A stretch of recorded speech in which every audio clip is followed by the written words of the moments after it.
इंतखाबी मंशूर जारी होने के बाद पीएम मोदी ने न्यूज 18 को पहला इंटरव्यू दिया। न्यूज 18 नेटवर्क के editor in chief Rahul Joshi के सवालों पर बेबाक जवाब देते हुए पीएम मोदी ने कांग्रेस के इंतखाबी मंशूर में शामिल अफस्पा हटाने के वादे पर जमकर निशाना साधा। पीएम मोदी ने कहा कि arm forces special power act को हटाने का मुतालबा इसका मतलब है कि जवानों को फांसी पर लटकाने जैसा।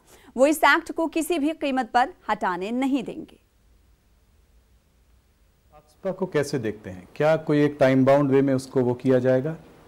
देश में पहले ऐसी स्थिति पैदा करनी चाहिए कि अफस्पा की जरूरत ही ना पड़े।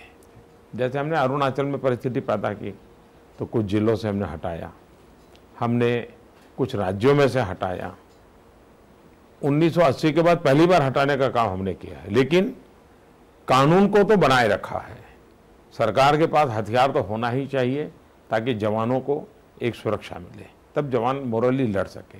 और जम्मू कश्मीर में से हटाने का मतलब होता है कि हमने हमारे जवानों को फांसी के तख्त पर लटका देना।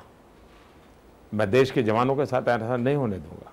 अब अफस्पा को हटाने की बात करने का मतलब है कि आप अपने सेना के जवानों के हाथ में से सारे शस्त्र ले रहे हैं, तो देश की सेना के जवान को इस प्रकार से निहत्थे करना क्या शोभा देता है क्या? और भारत की सेना पीस कीपिंग फोर्स में भारत के सुरक्षा बल के जवान जाते हैं। जब से पीस कीपिंग फोर्स बना है तब से जाते हैं, और दुनिया में सबसे ज़्यादा नंबर भेजने वालों में हिंदुस्तान है। लेकिन अनुभव ये आया है कि इतने सालों में सारे दुनिया में भारत की सेना के लोगों की डिसिप्लिन, ड्यूटी के प्रति उनका समर्पण, इसकी भरचक सराहना होती रही है। बड़ा गौरवगान होता रहा है।